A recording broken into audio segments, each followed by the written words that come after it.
Shalom, shalom, Israel's brothers Abba. Y'all are coming back at you with another cold cut. Let's give all honor and glory to Yahweh, Bahashim, Yahweh Shah, Shar Shabbat, right?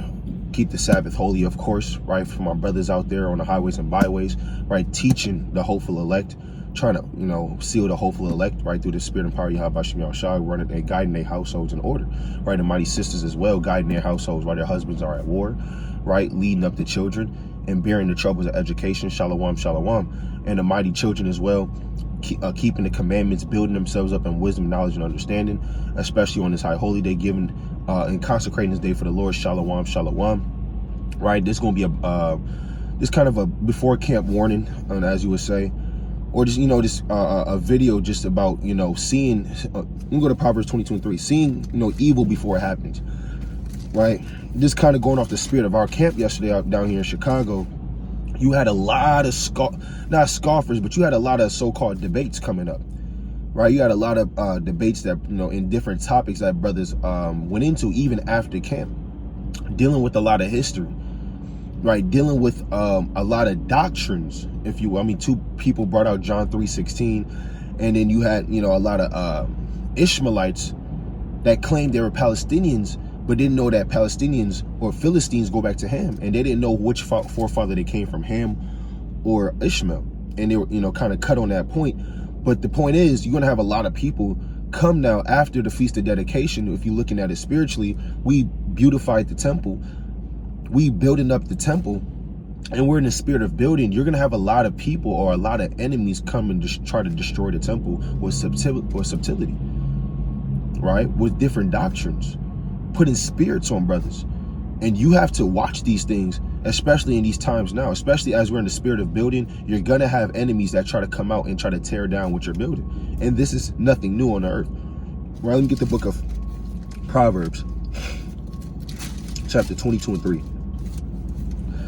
A prudent man foreseeth the evil and hideth himself, but the simple pass on and are punished. So we see these things happening now.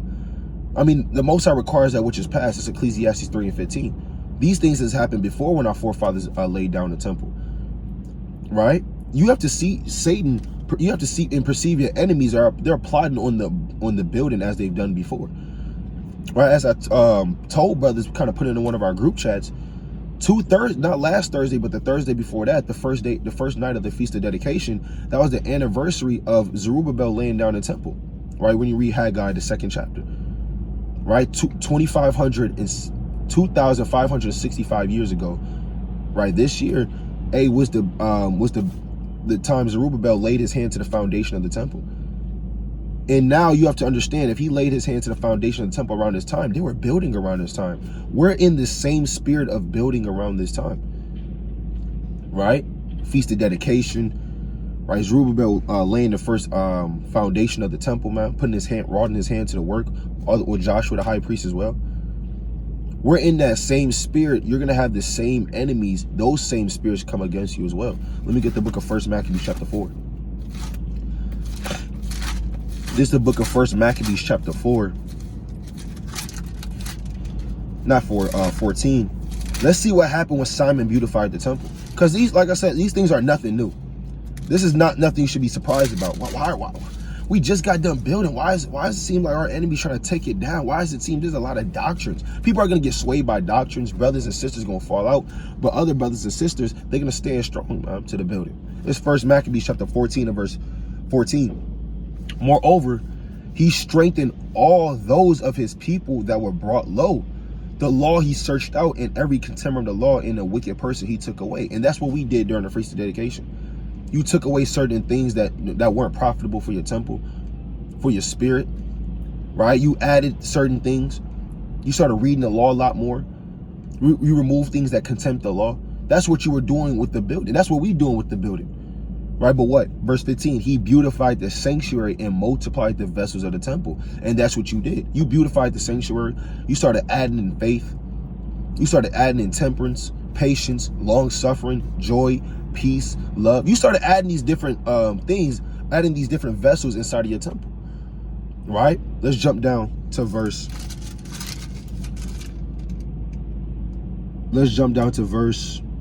number 30, right? This is talking about Simon. This is what he did.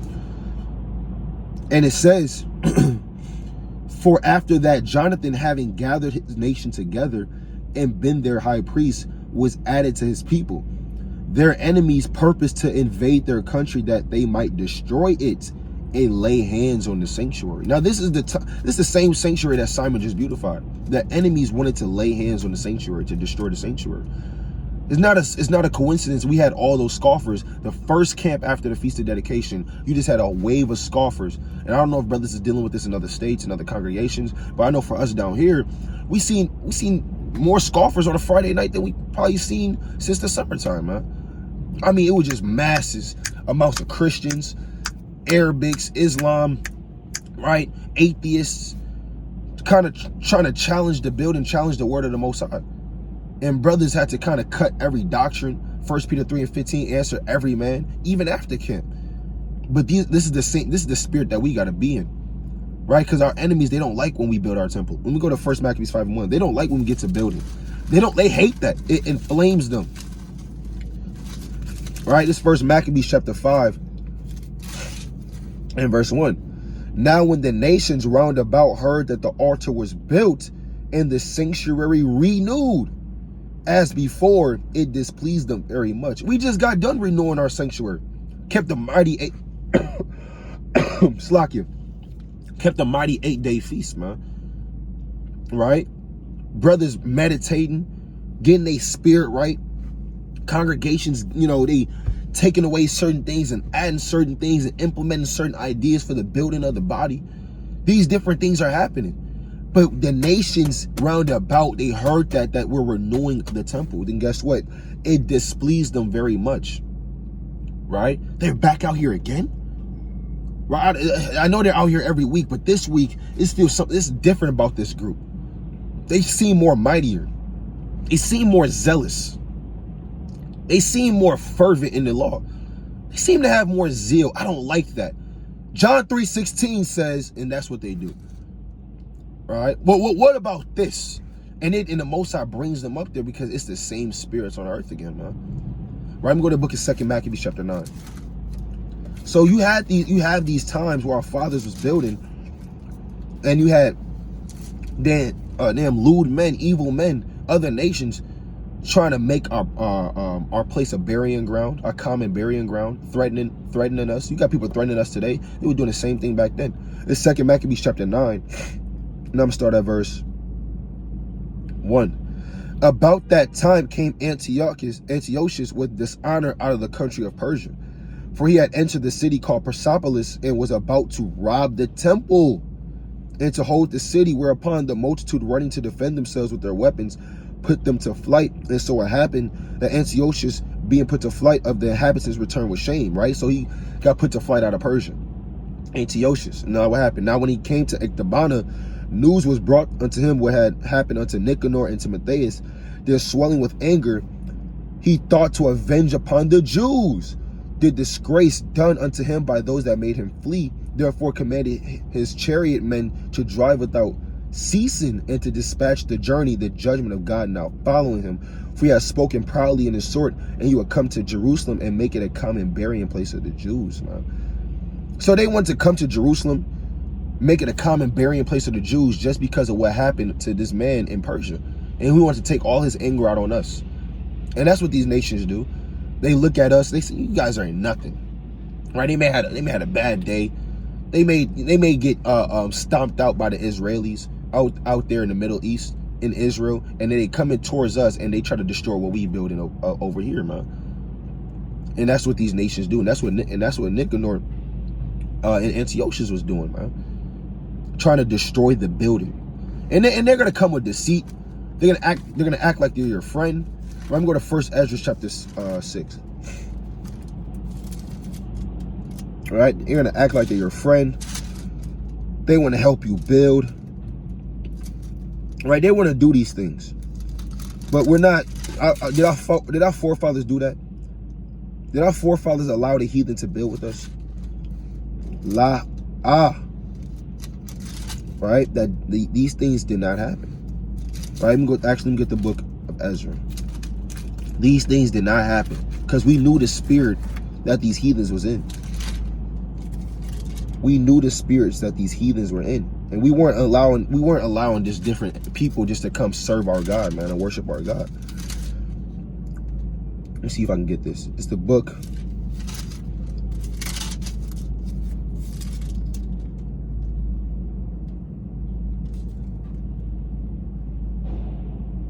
of Ezra, chapter 4, and I'm gonna start at verse 12. Let's get another example of the heathen trying to stop the building. It's Ezra chapter 4 and 12. Be it known unto the king. So they went running to the king, right? Artaxerxes. Be it known unto the king that the Jews which came up from thee to us are come unto Jerusalem, building the rebellious and the bad city. That's what they think of you. The rebellious and bad city. I thought the Lord said we're the kingdom of the Most High God, the holy city. But when they look at you, they see a rebellious and bad city, man. Right? And it says, and have set up walls thereof and joined the foundations. Be it known now unto the king that if this city be builded and the walls set up again, then they will not pay toll, tribute, and custom, and so thou shalt damage the revenue of the king. So they came to the king and say, look, if these Jews build the city, they're not going to be your slaves no more. They're not going to pay you taxes and tolls. We pay tolls today in America. You literally go you go through the iPass or the Easy Pass, and you got to pay a toll. Back then, we did the same thing. But he said, look, if these Jews get to build it, if they come back together under their God, they're not going to do these. They're not going to submit to you. They're going to submit to the Most High. Verse 14, now because we have made maintenance from the king's palace, it was not meet for us to see the king's dishonor. Therefore have we sent and certified the king, that search may be made in the book of the records of thy fathers, so shalt thou find in the books of records and know that this city is a rebellious city. They told him, yeah, look into history. Look to, and you're going to see that this city is a rebellious city, that these people, they don't follow nobody but the Most High. They're not going to listen to your laws, right? And hurtful unto kings and provinces, and that they have moved sedition within the same of old time, for which cause was this city destroyed.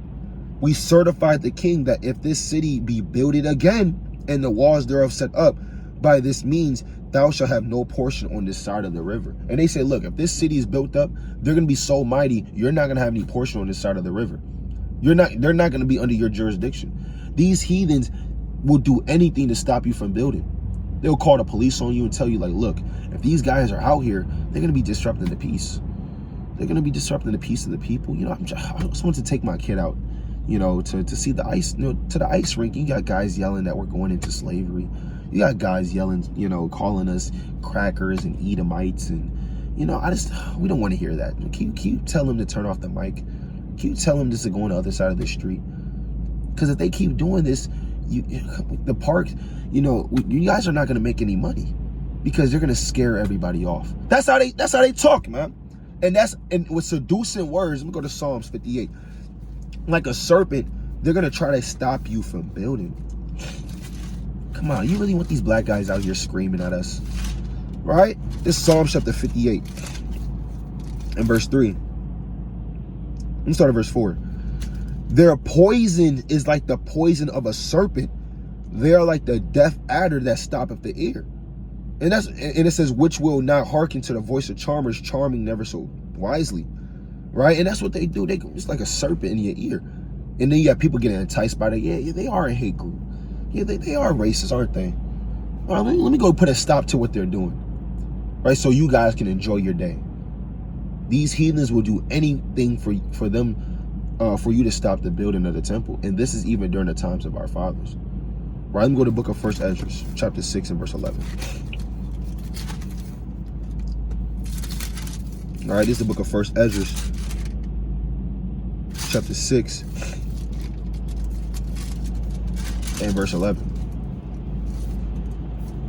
Speaking of the heathen. Right, it's 1 Ezra, chapter 6 and verse 11. And it says, I'm going to start at verse. This whole thing is good. All right, let me start at verse 9. Building an house unto the, let me start at verse 8. Let all things be known unto the Lord, unto our Lord the king, that being come into the country of Judea and entered into the city of Jerusalem, we found in the city of Jerusalem the ancients of the Jews that were of the captivity. Right? Zerubbabel speaking to the king.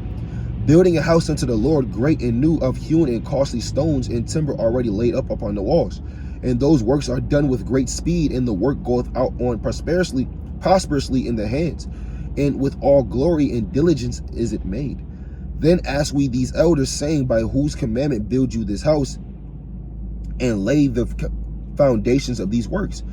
Therefore, to the intent that we might give knowledge unto them by writing, we demanded of them who were the chief doers, and we required of them the names and writing of their principal men. Slaki, yeah, this is the heathen speaking to the king, right? Talking about an account they had spoke with our elders about who told you to build the temple. We need those names written down right now. We need those names written down right now, right? About who told you to build the temple.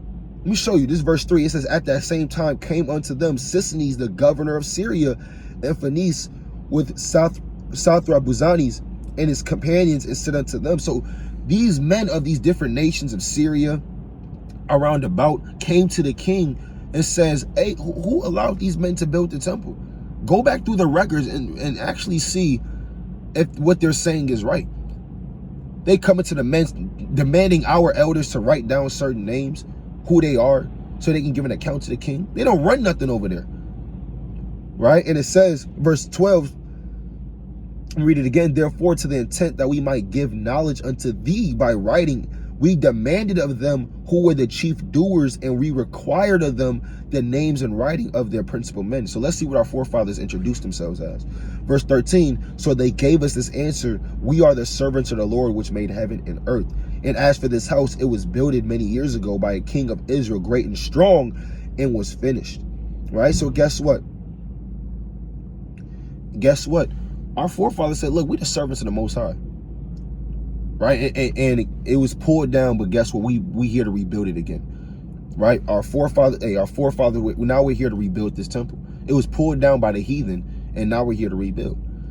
We don't writing down names for these heathens. But at the end of the day, it's to the intent that they may stop the building. Right? Let me go to Nehemiah chapter 4. It's all for the intent of the hindering of the building. You have to understand the spirit that's around this time of these heathens. Doctrines are going to come out. People are going to be challenging you every so which way. It's Nehemiah chapter 4 and verse number 17. All right. They that which build it on the wall, and they that bear burdens with those things that laid it, every one with one of his hands wrought in the work, and with the other hand had a weapon. So why did these men that were building hold a weapon in their hand? For what? What were they holding weapons for? Right? What were they holding weapons for?